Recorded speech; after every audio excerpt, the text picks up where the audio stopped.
another video on pasta with vegetables, and so I've had another thought about how different I can try this and see if it actually works.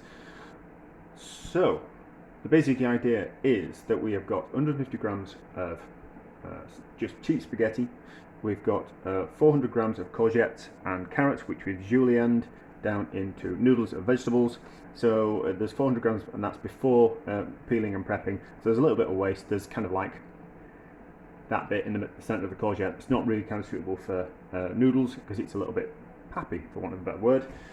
And then we've got 75 grams worth of cheap Italian hard cheese from the supermarket. I don't know what makes it cheap and Italian, but it just kind of is. The idea is that I'm going to cook the pasta for half the time in the boiling water. So it's going to cook 5 minutes instead of 10. So it's going to be really al dente. And then I'm going to carry on the cooking process in this pan. In this pan, I've tried it with olive oil, I've tried it with butter, I've tried it with cheap cheese, I've tried it with expensive cheese. Now I'm going to try it with actual animal fat. So it's probably chicken fat actually. I think it's a little pot that I've got in the fridge that's always got a little bit of kind of like lard in it. So it's melted animal fat. So I'm kind of thinking the original pasta alla Gricia. I've probably pronounced that wrong. Again, I still haven't looked it up.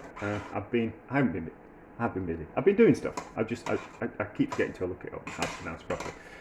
So the idea is with that you've cooked the pasta in the pan with the bacon and the fat from the bacon, and you make a sauce using the pasta water and the starch that leaches out of the pasta. It all forms together. You turn off the heat. You add some cheese. It's lovely. It's delicious. I was thinking I could do it with vegetables, and we don't have to use the bacon. I've tried it different ways. It hasn't just always kind of worked out how I wanted. It's always tasted nice. It's just not been exactly how I wanted it, so that it didn't form a proper sauce. So I'm thinking that I had a thought, and I was like, well, let's use some proper animal fat instead of butter or olive oil. So it's essentially lard, but it's probably chicken fat, if I'm honest. I can't remember where it came from, but anyway. So what's going to happen is we're going to carry on cooking the pasta halfway through. We're going to cook it in this pan with a little bit of the water. We're going to add the carrots straight away. What's going to happen is flavour is going to leach out of the carrots into the pasta water that's in this pan, and it's going to flavour the pasta, and so the pasta is going to leach out some of its starch, which is going to form the sauce. We're going to be using the water as well, which is going to form an emulsion. You'll see it. We're almost there with the timer. It'll form an emulsion, it'll form a sauce. We'll throw the courgettes in just at the last minute, mix it all around, all the flavours will combine. So the courgettes and the carrots will give some flavour to the pasta. It'll be very nice. We'll take it off the heat when the pasta's still nice and al dente, and we've got some liquid left in the bottom of the pan. We'll add the cheese, we'll mix it all around, and then it should form a sauce. Hopefully, fingers crossed. So I reckon the timer's just about there. I don't want to stop it. I think so. We'll just go ahead. I also kind of think as well. Part of the problem is that when you're cooking using the pasta water from the pasta pan, obviously in a restaurant, lots of pasta is being cooked in the same pan, so there's lots of starch in there. So I think that's a contributing factor as well. Obviously, when you're just cooking 150 grams worth of pasta in essentially 1.5 litres of water, you're not going to get that much starch coming out of the pasta. Well, you are going to get pasta, but it's not going to be much. It's not going to be very concentrated, so it's going to be more difficult to kind of form a sauce. So I think that's also a contributing factor as well. But anyway, yeah, that's about 5 minutes. So pasta into this pan on, that pan off. So it's going to be a sauce which is an emulsion, which means emulsion is sauce means we're going to emulsify the water and the fat in the pan. They're going to boil together and emulsify together, hence emulsion sauce, and that's going to be the basis of our sauce. It's a way of cooking the pasta in the pan is this. And it, rather than having to make like a cheese sauce separately and then adding the cheese sauce to the pan, it's quite where the idea comes from, it's kind of a particularly peasant way of cooking, like a really like a poor person's way of cooking more than anything else. Taking a few ingredients, we need some salt, and just in a pan forming the sauce all together. So the steam from the water is going to carry on cooking the pasta and also cook the carrots. We'll put the courgettes in a minute, but the carrots are going to take about 5 minutes to cook, along with the pasta's going to take about 5 minutes to cook as well. We'll add the courgettes in about a minute towards the end, so they don't overcook. If we add them now, they overcook, which is not what we're on. So we'll see in the bottom of the pan that it's already started to take on a little bit of the colour of the carrots, and it's started to bubble together and form some emulsion. So the fat has already started to boil into the pasta. I initially thought that this would be like more of a vegetarian kind of dish, because I'd be able to use olive oil and not the bacon, and still get the same kind of results, and put some extra vegetables in there, and it would be a different type of a different take on a kind of dish, and also a dish I've seen, and I still haven't looked it up because I get sidetracked.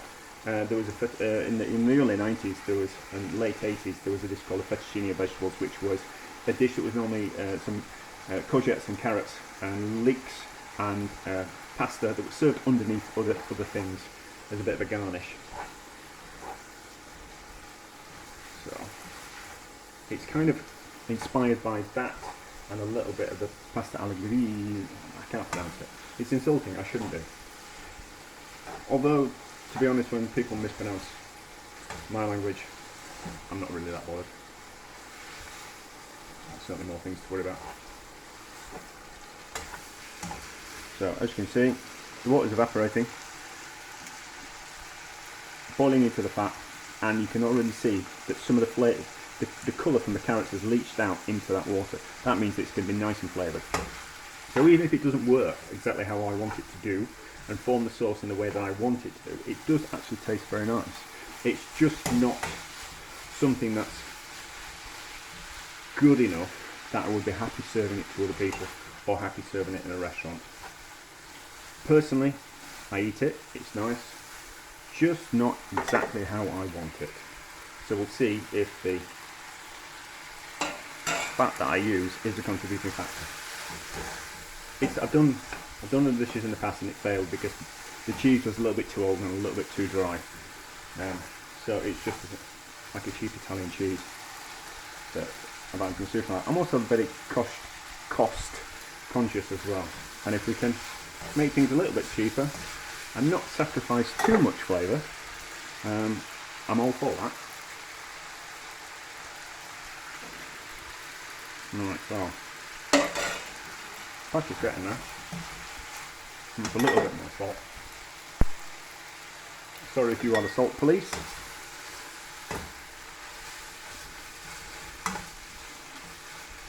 How much or how little salt you add is entirely up to you in my book. So that's okay. Right. I'm going to take the risk, I'm going to cook the courgette. There's not much. I think in the past as well that the courgettes, they've pushed out a lot of liquid as well. So I don't want to add any more of the pasta water, because I don't want to be too much liquid. So we'll add all that courgette, and hopefully there'll be enough liquid in there that it'll start steaming, and it'll get rid of some of its, release some of its liquid, and then we won't start frying the pasta. We don't want to fry it, we want to steam it.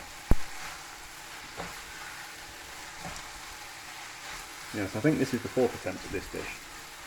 It worked when there was bacon and there was lard in the pan. We're just going to turn it down.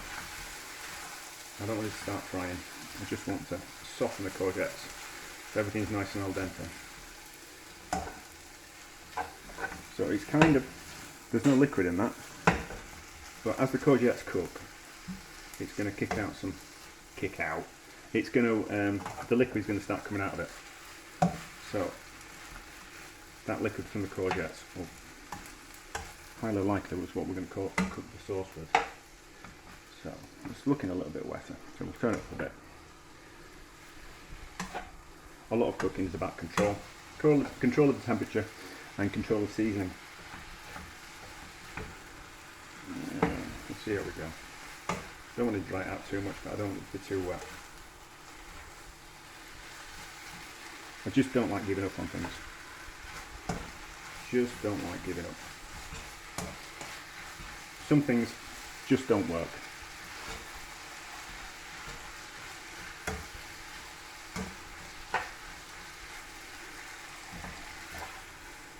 You know, like you can't push a marshmallow through the eye of a needle.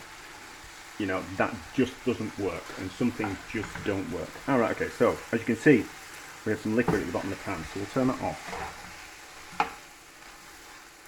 And we'll see what kind of... Can always add a little bit more. So, is the courgette cooked?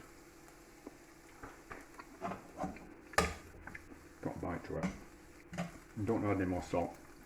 Just go and add the cheese, and that's quite salty. I still need to buy some new tongs. Alright. We've got some liquid in the bottom there. Is that going to be enough?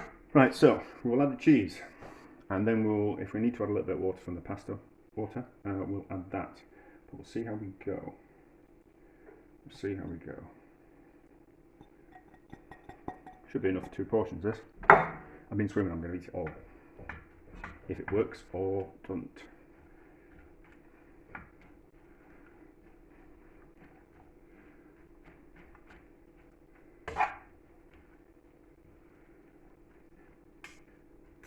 I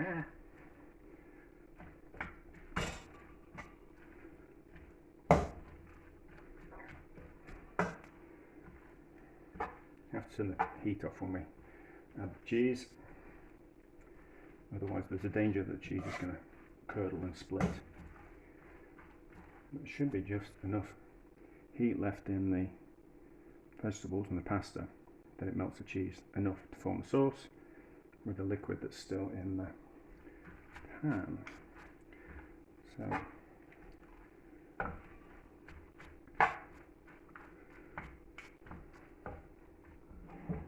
tempted. Oops, knocking the camera.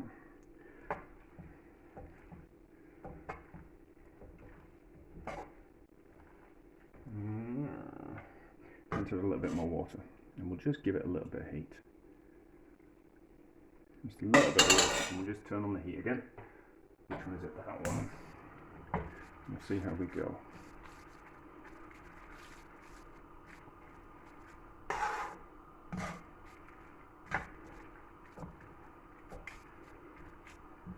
These last times that I've done it, there's always just been a little bit of what looks like curds and whey. Like the sauce just properly hasn't emulsified with the cheese. Might benefit from an egg being added to it. That might bring it all together. But maybe not.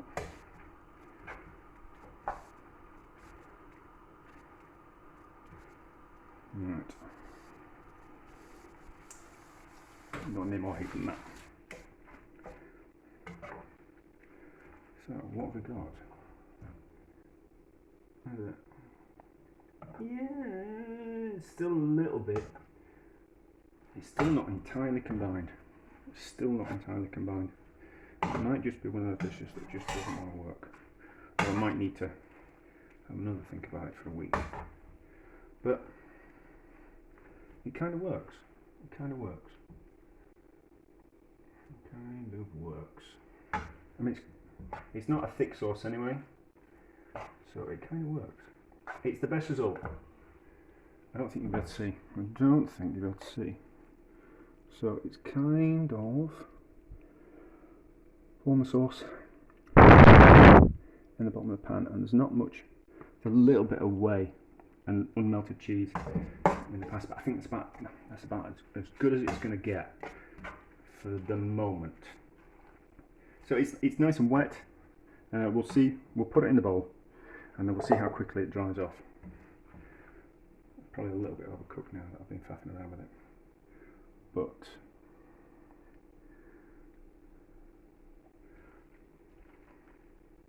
it's an experiment and see if this actually works, and see if we can get it to work. It's kind of defeated the object a little bit because I've had to use animal fat now. That's what I didn't really want to have to do. I really wanted to do it with olive oil, but That's all right. I think that's the best result so far. Sadly, that's the best result so far. So, animal fat in the form of chicken fat or lard works and forms the sauce a lot better. Yeah, it's what we call that sauce. Yeah, that sauce is good there. So we'll let's get some. It's going to taste nice. It was never not going to.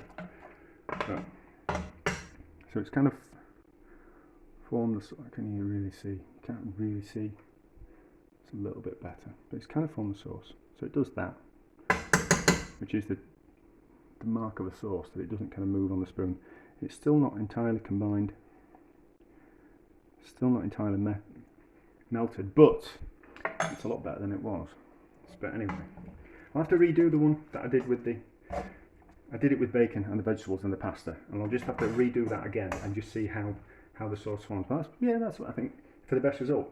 It's not entirely what I wanted, because I wanted to do like an olive oil version, but it just doesn't want to just work how I want it to work. But sometimes these things don't work out just the way you want. But it spawns other things. So I did the pasta with the vegetables without the cheese, and that was very nice. And that was something else. So ideas come from things. So yeah. So it's the best result. I'll have another think, but it's kind of not what I want to do. But I kind of now understand why potentially it didn't want to work in the first place. So it's answered some questions. But not kind of, so maybe I just can't do what I wanted to do. But anyway, that's version 4. It kind of works. It's going to be delicious. It will. I'll taste it. I know it's going to taste nice. And it's kind of, the sauce hasn't evaporated off the pasta. So it would be a case of you could cook this and serve it to people, and it wouldn't have deteriorated by the time it got to. Then they would, it'd still be like a juice, and it wouldn't look dried out.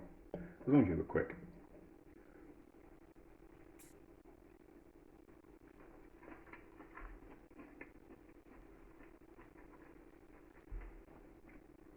Yep, wrong hole. It's really nice. Yeah, it works, and it's really nice, and that's the best result of the sauce that I've got so far. So I'll have a think.